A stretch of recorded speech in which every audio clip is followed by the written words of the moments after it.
Assalamualaikum students, myself Abdul Jabbar Chachhad, lecturer physics.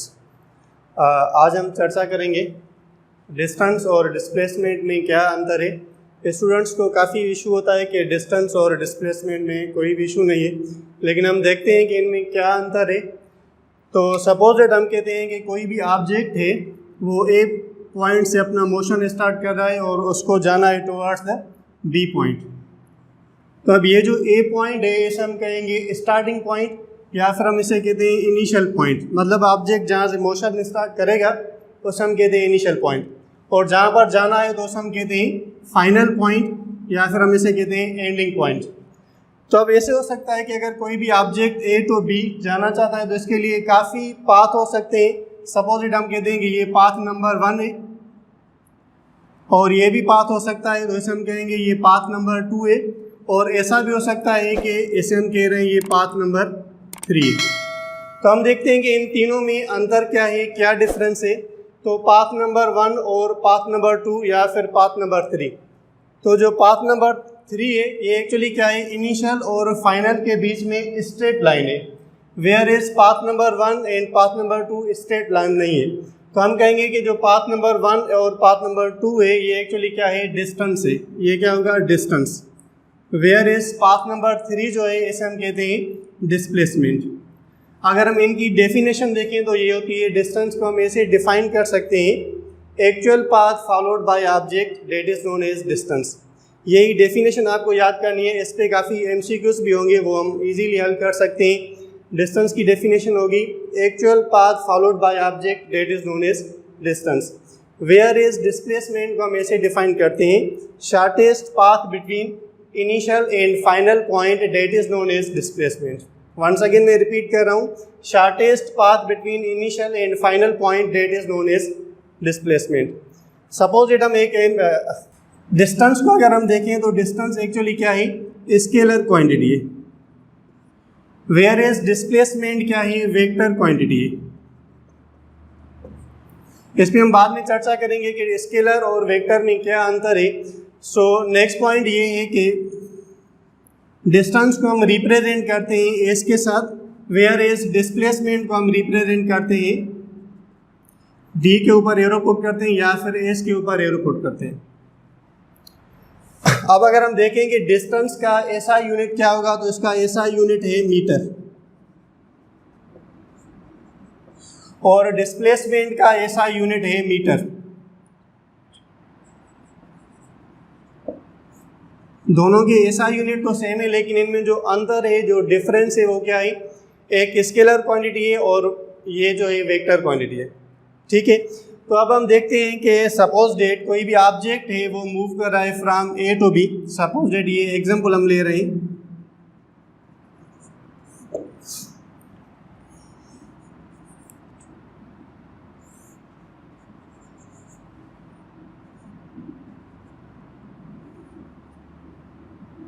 Okay.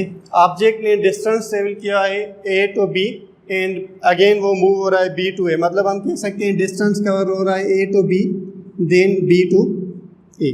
अब यहाँ पर हमें बताना है कि डिस्टेंस कितना होगा और डिस्प्लेसमेंट कितना होगा। तो सिंपल इस डेट के हम ये कह सकते हैं कि डिस्टेंस कितना होगा और हमें बताना है कि डिस्प्लेसमेंट कितना होगा। अब वही हम डेफिनेशन देखते हैं कि एक्चुअली क्या है, डिस्टेंस की डेफिनेशन ये है कि actual path followed by object that is known as distance.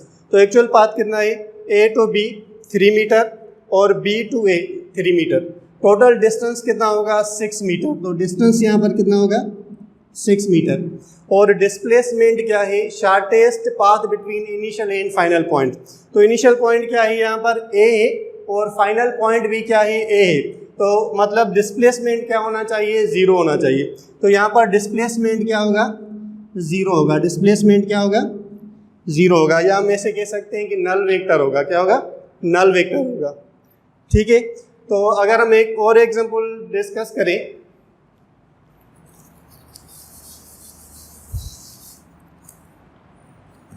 Suppose date कोई भी ऑब्जेक्ट है वो मूव कर रहा है फ्रॉम ए टू बी। ये डिस्टेंस है सपोज डेट 4 मीटर और वो रिटर्न हो रहा है बी टू सी। ये डिस्टेंस है 2 मीटर। अब यहाँ पर हमें बताना है कि ऑब्जेक्ट का डिस्टेंस क्या होगा और डिस्प्लेसमेंट क्या होगा। तो वही डिस्टेंस की डेफिनेशन क्या है, actual path followed by object. तो ऑब्जेक्ट ने ये डिस्टेंस कितना ट्रेवल किया है 4 मीटर और ये डिस्टेंस कितना ट्रेवल किया है 2 मीटर। तो इनको हम ऐड करेंगे तो डिस्टेंस कितना होगा 6 मीटर। अब डिस्प्लेसमेंट क्या होता है, shortest path between initial and final. तो हमारे पास इनिशियल पॉइंट क्या है A, initial point, where is final point क्या है B, C, final point C है। तो हम अब क्या करेंगे, शॉर्टेस्ट पाथ कैसे निकाल सकते हैं, इनिशियल से फाइनल तक लाइन ड्रा करेंगे। तो अगर हम ये लाइन ड्रा करेंगे तो ये देखिए टोटल कितनी है 4 मीटर। तो इसमें अगर हम 2 माइनस करेंगे तो ये रिमेनिंग कितना होगा 2 मीटर होगा। तो इसका मतलब ये होगा कि डिस्प्लेसमेंट कितना है 2 मीटर, मैग्नीट्यूड ऑफ डिस्प्लेसमेंट कितना है 2 मीटर है। इसी तरह हम और भी काफ़ी क्वेश्चंस डिस्कस कर सकते हैं। एक और क्वेश्चन डिस्कस कर रहे हैं,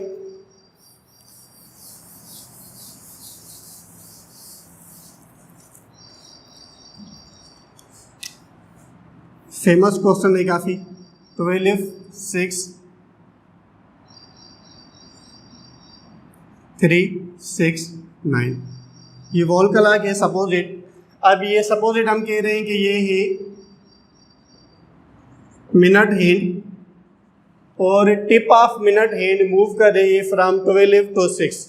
तो क्या, so tip of minute hand move कर रही है फ्रॉम 12 to 6। अब हमें बताना है कि डिस्टेंस कितना होगा और डिस्प्लेसमेंट कितना होगा।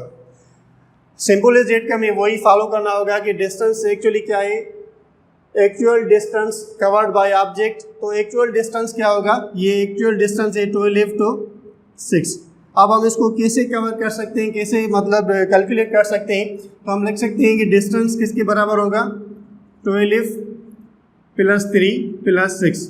मतलब इसको अगर हम ऐसे लिखें तो और बेहतर होगा 12 to 3 and 3 to 6। समहाउ ये हमें डिस्टेंस कैलकुलेट करना है। तो अगर ये पूरी सर्किल कंप्लीट होती है तो क्या होता है, सरकमफेरेंस ऑफ सर्किल। तो हम लिख सकते हैं वो कितना होता है 2πr। लेकिन यहाँ पर सर्किल कंप्लीट नहीं हो रही है, हाफ सर्किल का डिस्टेंस कवर हुआ है। तो हम क्या करेंगे, इसे डिवाइड करेंगे 2 के साथ। अगर हम इसको डिवाइड कर रहे हैं 2 के साथ तो ये 2 कैंसिल आउट हो जाएगा। सो सिंपल इज डेट के डिस्टेंस क्या होगा πr होगा। क्या होगा πr। ये वैल्यू कभी कभी गिवन होती है। सपोज हम कहते हैं कि ये जो मतलब वैल्यू है, ये इसकी वैल्यू है 1 सेंटीमीटर। तो अब डिस्टेंस कितना होगा, यहाँ पर अगर आप पुट करेंगे 1 पुट करेंगे तो पाई की वैल्यू है 3.14 और 1 के साथ मल्टीप्लाई करेंगे तो हमारे पास आंसर आएगा 3.14 × 1 इक्वल्स टू द 3.14 सेंटीमीटर। तो ऑब्जेक्ट ने कितना डिस्टेंस ट्रेवल किया हुआ है 3.14 सेंटीमीटर जब वो मूव कर रहा है फ्रॉम 12 to 6। लेकिन डिस्प्लेसमेंट क्या होगा, तो डिस्प्लेसमेंट क्या है, shortest path between initial and final. तो यहाँ पर इनिशियल पॉइंट कौन सी है 12, तो हम इसे कहते हैं ये इनिशियल पॉइंट और ये है फाइनल पॉइंट।